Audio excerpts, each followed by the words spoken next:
YouTube, Awesome Rider here. Welcome to my review for BoonBoomger episode 33. This was our big power-up debut episode for the Boom Boom Jackets and Genba finally returning to the team. And I did find it to be an overall enjoyable episode with some great fights. I think a fun debut for this power-up. A power-up I like surprisingly more than I thought I was going to, but I still have some mixed feelings about Genba's arc, and I want to get the negative stuff out of the way first because I think that's probably the only thing that dragged this episode down, outside of one minor repeated point with Sakito.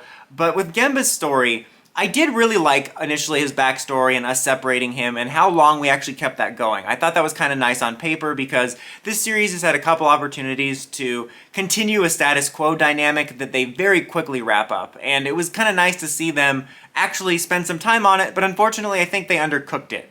I think that, as I said last week, it ultimately came off as kind of dumb that he's like, I can't come back until I fight this enemy that you guys are also fighting. I think the idea was that he, and maybe that's what they were going for in this episode, might have driven it home, but I think it could have been better explained over the course of the arc.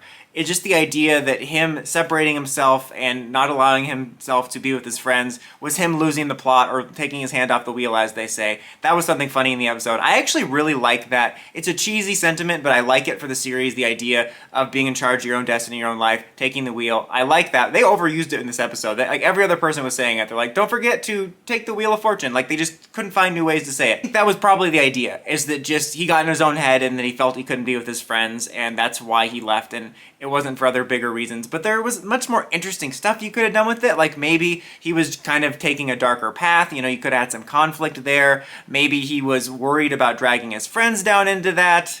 There really was none of that. In fact, it was even weird at the end when he was talking to the inspector and he's like, will they really take me back? I'm like, yes, they've been asking you to come back every 5 seconds. There's a text in your pocket right now asking you to come back.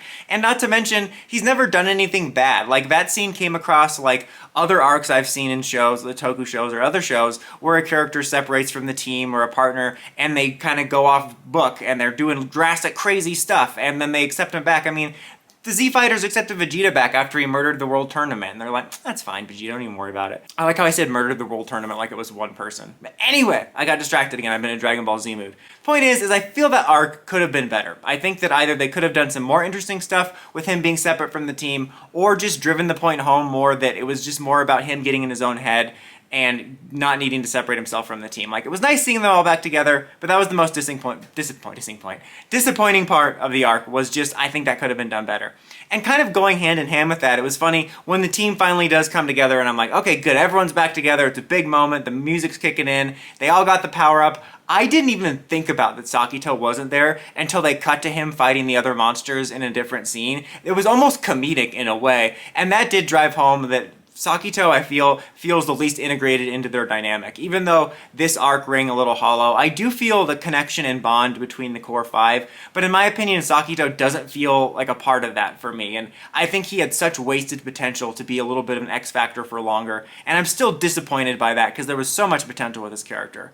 But on to the positives, I really did like the beginning where the villains were being smart, kind of separating the Rangers into multiple different fights. I always like when the villains are smart like that. I like the scene with Mad Rex and Genba that called back to their earlier conversation, as well as his conversation with Akira, and just kind of generally that dynamic that was there. It was a really great set of sequences when the Rangers all come together and heyo, and they get their jacket power-ups. You know, that music swells in. I love that signature BoonBoomger riff. For some reason, like spiritually, it reminds me of both. I think it's called Gorai from Hibiki, which is like the theme of Todoroki and Zanki, or at least that's what it feels like to me. And then the Goraiger's music from Hurricaneger. But I love that. I love the music in BoonBoomger. It has this retro Sentai feel that just fits the vibe of the series. But that music kicks in, and the transformation sequence, and there's two funny things. I actually kind of love the way when they transform, they just swing the jackets on. But I also think it's funny that I know that the Morpher, I think, is meant to transport the jacket there, kind of like how I think it's Decker Ranger where they show like the suit being transported from a case. So I know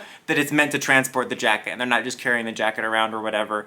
But it still is kind of funny to me that they have a Morpher for a jacket when, like, a scene earlier Genba was being handed the tangible jacket you can just put on without a Morpher. Again, I know it's probably transporting it. It's still just funny, but I did really like the way that worked. Like, I'm surprised how much I like the jacket power-up. If you're a regular viewer, you know I'm not the biggest fan of like the chest piece armors for power-ups. I prefer it to be something that more wholesale changes the suit, like Super Geki Ranger or Magi Ranger.